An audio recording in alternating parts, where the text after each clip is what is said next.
realism, and we'll go from an in-game asset. Heightened realism example would be like small planks on the pier here. In this next shot, if you look down low, there's algae barnacles on the bottom of pier structures. We even add shingles to the tops of roofs.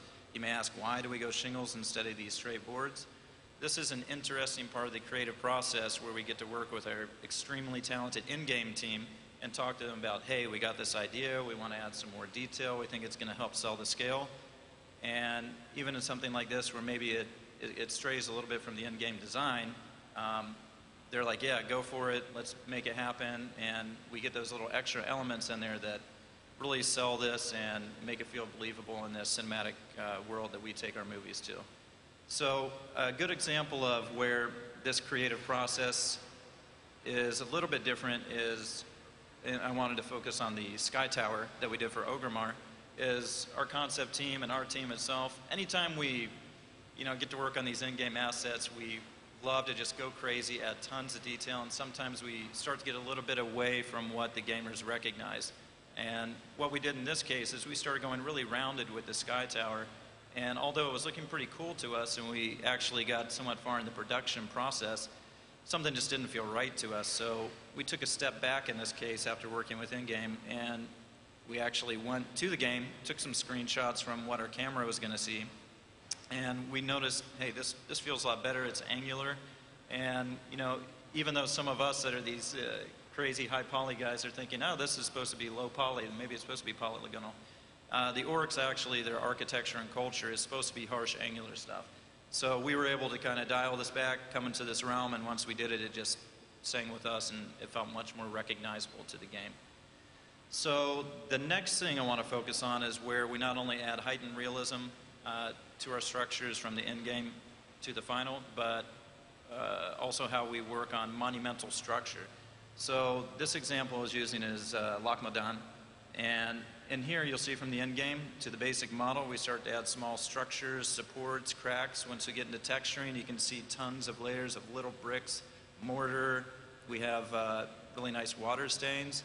When this comes through again, you probably won't be able to see it because our effects team covered up all the work, but there's some really cool plants that actually hang up from the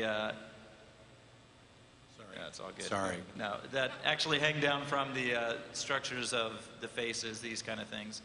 And also, I just want to thank our in-game team and some of our editing team for getting us these nice kind of camera comparisons of the in-game to the cinematic render. It's pretty fun to check it out. So the final thing that I want to focus on before I hand it off to Mike is how we introduce monumental scale and heightened realism through the use of animation.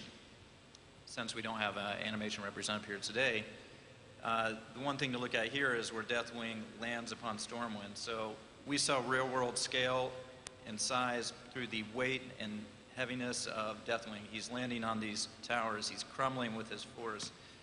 Structures are breaking off. You can see, if you saw the really close animations, it's pretty cool. And also, too, the one thing that people always think about with animation is, it's always just a character. If you notice the camera shake, we actually have a previous team where our directors will come in and they're like, hey, we want this stuff, the cameras to react to our creatures or to our environments or to an explosion. All these little touches give you that really final cinematic look that kind of sells and gets you invested in the cinematic.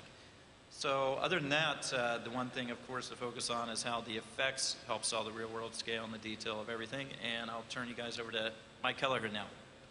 Thanks, Seth.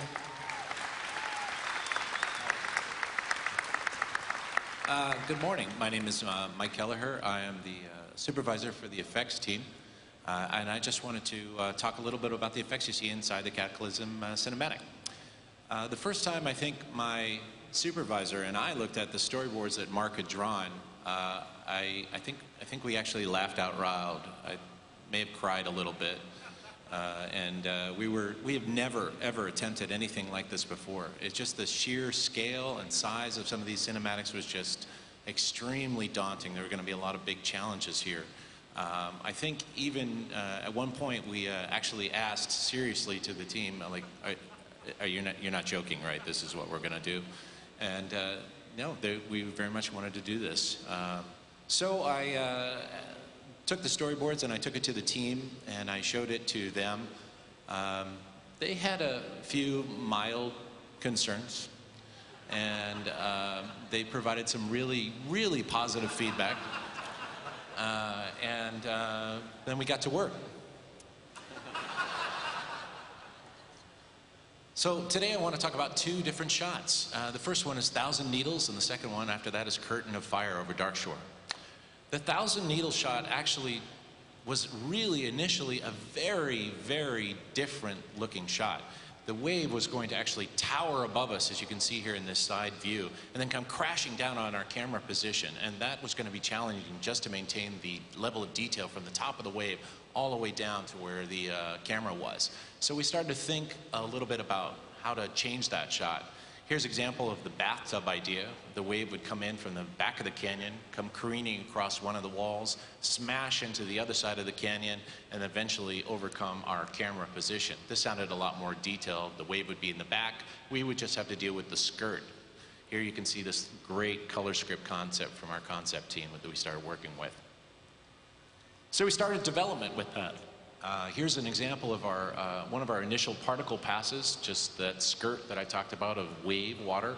And it's pretty good, but there was a concern that the particle count was beginning to get a little tiny bit crazy. Here's another example of the entire skirt as it approaches camera. And I think at the end of this this one right here, the particle count gets to be about 12.5 million particles, and we're only about halfway to camera position at this point. So that was a little bit frightening.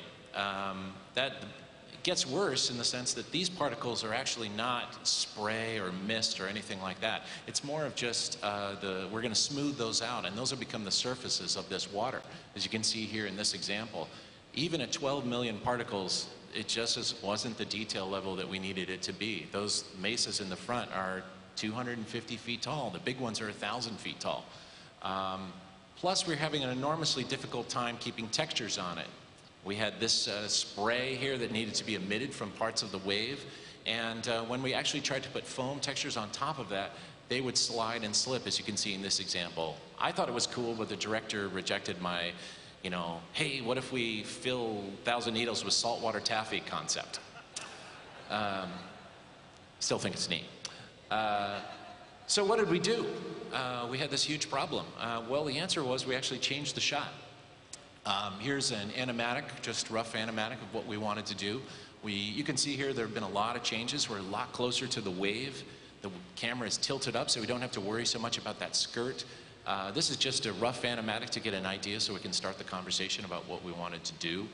Here's a flushed out model with some of the amazing modeling that Seth and his team did, just a little bit further down the line, sort of talking about what we were going to do with this wave. And this really, really opened up the shot. It made it feel a lot more dynamic, more dangerous.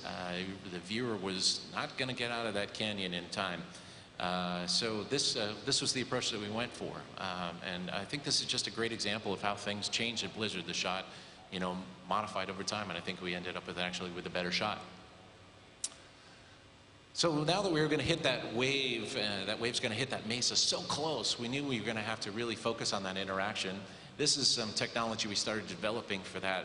Mere particles or dots wasn't going to hold up. We needed to feel that volume of spray. The spray might be 200, 300, maybe 500 feet tall.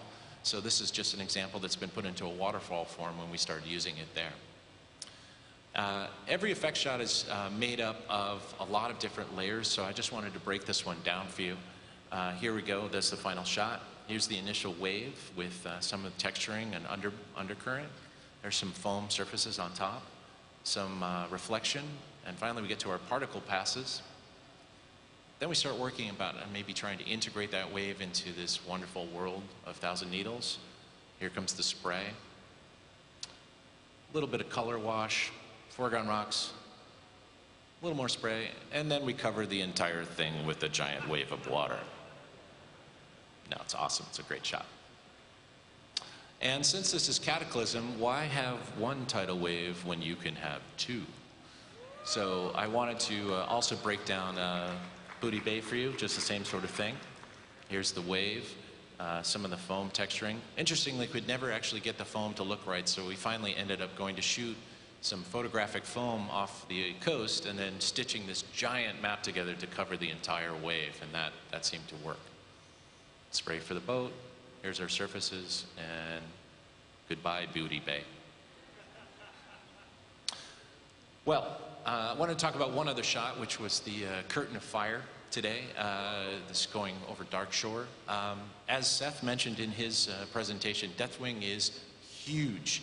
He's, if you spread his wings out, he's about 1,200 foot from wingtip to wingtip. And we knew that we were going to have this curtain of fire